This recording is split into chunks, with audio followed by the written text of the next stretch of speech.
मैंने कल कुछ फ़लाइल पेश किए थे। अगर इब्तिदा आपके जहन में हो कि तारीख़ में और सीरत में फ़र्क है, तारीख़ सबकी है, सीरत मासूमीन अलैहिस्सलाम की है। आइम्मा अलैहिस्सलाम की तारीख़ भी है, सीरत भी है। सीरत रविश को, तरीक़ाकार को, तर्ज़ अमल को कहा जाता है। किन हालात में आइम्मा ने क्या किरदार अपनाया उसे सीरत कहा जाता है। आइम्मा की तारीख़ में तज़ाद हो सकता है, सीरत में कोई तज़ाद नहीं है। इस बात को अगर पहुंचा पाया तो मैं समझता हूं कि आज की मजलिस मेरी मुकम्मल हो जाएगी। आइम्मा अलैहिस्सलाम की तारीख़ में अदवार में इख्तलाफ है, लेकिन सीरत व किरदार में कोई इख्तलाफ नहीं है। अगर एक तरफ आपको सुलह नजर आ रही है इमाम हसन की, दूसरी तरफ करबला का मारका नजर आ रहा है, तो ये तारीख़ के हालात में इख्तलाफ है, आइम्मा की सीरत व किरदार में इख्तलाफ नहीं है। अगर इमाम हसन मुज्तबा अलैहिस्सलाम की जगह इमाम हुसैन अलैहिस्सलाम होते और इमाम हुसैन की जगह इमाम हसन मुज्तबा अलैहिस्सलाम होते तो दोनों की वही रविश होती, वही सीरत होती जो दूसरे भाई की नजर आ रही है। इमाम हुसैन अगर इमाम हसन की जगह होते तो आप भी सुलह करते, इमाम हसन इमाम हुसैन की जगह होते तो आप भी जंग करते। तारीख में इख्तलाफ है कि दोनों का दौर मुख्तलिफ है, लेकिन सीरत में इख्तलाफ नहीं है। अगर आज इस बात को पहुंचा पाऊं तो आप अज़ीज़ान गिरामी, दोनों आइम्मा अलैहिस्सलाम मुख्तलिफ दौर में हैं, मुख्तलिफ अदवार से गुजर रहे हैं। बहुत से लोग कोशिश ये करते हैं, या बहुत से मुसलमान नासमझी में और बहुत से समझदारी में जानते बूझते हुए ये साबित करने की कोशिश करते हैं कि इमाम हसन मुज्तबा अलैहिस्सलाम सुलहकुन थे और इमाम हुसैन अलैहिस्सलाम माज़अल्लाह मिजाजन जंगजू थे, इसलिए उन्होंने जंग की और उन्होंने सुलह की। नहीं, ऐसा नहीं है। मैं इसी बात को पेश करना चाह रहा हूँ। अब पैगंबर इस्लाम की कुछ हदीस से पेश करूंगा। आपने फरमाया, हादाने इमामान कामा और कादा, मेरे ये दोनों बेटे हर हालत में इमाम हैं। कामा और कादा, चाहे खड़े रहें चाहे बैठे रहें।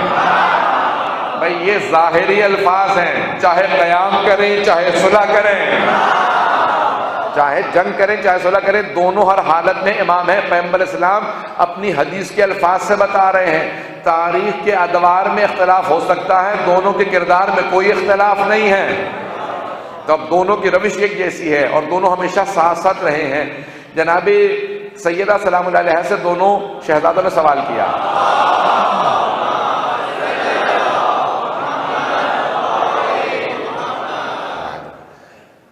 दोनों शहजादों ने कहा कि मादरे गिरामी, आप हम में से किससे ज्यादा मोहब्बत करती हैं?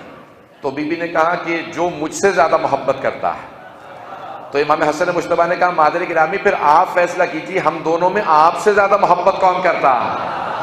तो बीबी ने कहा कि मेरे गले में यह हार है, जो ज्यादा मोती चुनेगा वो मुझसे ज्यादा मोहब्बत करता है। अब 5 उस हार में मोती थे। बीबी ने हार को खोला, मोतियों को जमीन पे बिखेर दिया। दोनों शहजादों ने एक एक मोती उठाया, दूसरा मोती उठाया। अब 5वां जो आखिरी मोती था, अल्लाह ने फौरन जनाब जिब्राइल को हुक्म दिया कि जाके उस मोती के 2 टुकड़े कर दे। मुझे कबूल नहीं है कि शहजादों में फर्क आए। तो जनाब जिब्राइल नाजिल हुए, उस मोती के 2 टुकड़े किए। दोनों ने आधा आधा मोती उठाया, पलट के जनाब सैयदा को देखा, कहा कि अम्मा मादरे गिरामी, हम दोनों ने बराबर के मोती उठाए। कहा आप दोनों को मुझसे बराबर की मोहब्बत है, मुझे आप दोनों से बराबर की मोहब्बत है। तो कभी भी फर्क नहीं रखा। रसूल खुदा ने जब सवार किया तो दोनों को कांधों पे सवार किया। तवज्जो है? जब दोनों शहजादों ने कहा, नाना सब लोग, भाई इनका तो घर मुत्तसिल था ना मस्जिद से, बाकी सब दूर से आ रहे थे, कहा सब सवारी पे आ रहे हैं, हमारे पास सवारी नहीं है। कहा मैं आपकी सवारी हूं। माली सिब्तैन की रिवायत सहन में है ना, शेख मोहम्मद मेहदी माज़दारानी ने लिखा है। तो एक मर्तबा इमाम हसन मुज्तबा ने कहा कि नाना हमारी सवारी का, मैं आपकी सवारी। इमाम हुसैन ने कहा सबके हाथों में या मेहार है ऊंटनी की या घोड़े की लजामे फरस है। पैगंबर इस्लाम ने अपने अमामे के बंद को खोल दिया, दोनों शहजादों के हाथों में एक एक बंद दिया। कहा जिस तरफ आप इशारा करेंगे उस तरफ चलूंगा। एक सामने से बड़े बुजुर्ग सहाबी आ रहे थे, कहा कितनी अच्छी सवारी है। पैगंबर ने कहा ये तो देख सवार कितने अच्छे हैं। अगर एक के हाथ में अपने अमामे की दस्तार देते तो समझ में आता कि उसी का रुतबा ज्यादा। दोनों के हाथ में दस्तार देके बता दिया, दोनों शहजादों जवानान जन्नत के सरदार हैं। ये दोनों अल हसन वल हुसैन सैयदा शबाब अहल जन्ना। मैं यहाँ पे रोक के एक जुमले को पेश करूँ। जब किसी ने जनाब सैयदा की गवाही को कबूल नहीं किया, बीबी ने कहा कि मैं गवाह लेके आती हूँ, कहा अली गवाह है। तवज्जो है लोगों की, इशारा करूंगा पहुंच जाएंगे, मुझे पूरी उम्मीद है सब पहुंच गए होंगे। कहा कि अमीरुल मोमिनीन अली इब्न अबी तालिब मेरे गवाह हैं। का शौहर की गवाही बीवी के हक में कबूल नहीं। का कौन सी आयत के तहत, कौन सी आयत के तहत शौहर की गवाही बीवी के हक में कबूल नहीं? का आयत तो कोई नहीं है, मेरा फैसला यही है। बीबी ने कहा नहीं, शौहर की गवाही अगर रसूल खुदा ने कबूल ना की होती तो तू रद्द कर सकता था, जब पैगंबर ने कबूल किया तो रद्द करने वाला कौन? कहा उसके बाद उम्मे ऐमन मेरी गवाही देंगी। कहा ये खातून है, इनकी गवाही आदि है। तो जनाब सैयदा ने फौरन उम्मे ऐमन को इशारा किया, जनाब उम्मे ऐमन खड़ी हो गई। कहा कि ऐ लोगों, तुम्हें याद नहीं पैगंबर इस्लाम ने मेरी तरफ इशारा करके कहा था कि तमाम खवातीन की गवाही आदि है, लेकिन या मेरी बेटी सैयदा गवाही दे तो चाहे जितने मर्द उसके मुकाबले में गवाही दे, सैयदा की गवाही कबूल है, मर्दों की गवाही रद्द है।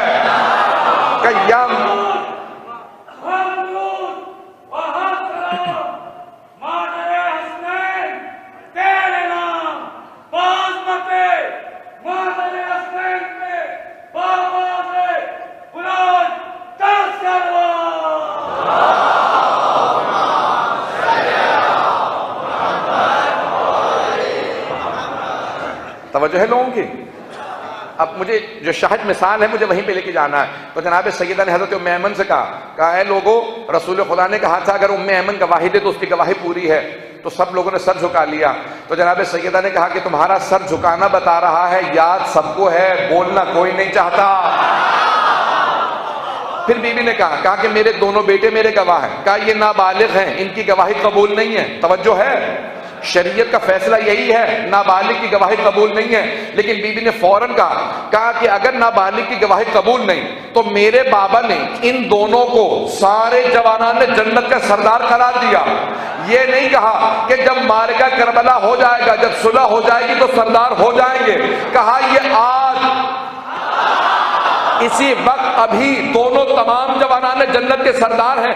कि जब मेरे बाबा ने सरदारी के ऐलान में इनके बालिग होने का इंतजार नहीं किया,